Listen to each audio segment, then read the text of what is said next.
পাল্লা যদি সৎ মানুষের কাছে থাকে সেই পাল্লায় চুরি হবে না, সবার ওজন সমান হবে।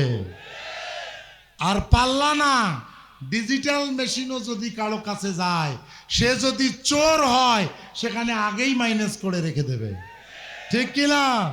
চুরি করার জন্য মেশিন গুরুত্বপূর্ণ না, চুরি করার জন্য মন গুরুত্বপূর্ণ।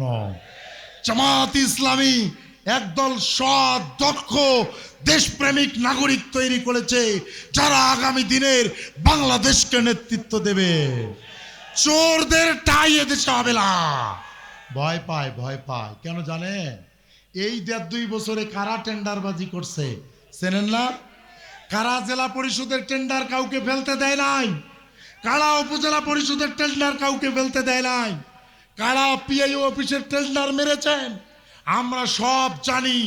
সব হিসাব পই করে নেওয়া হবে।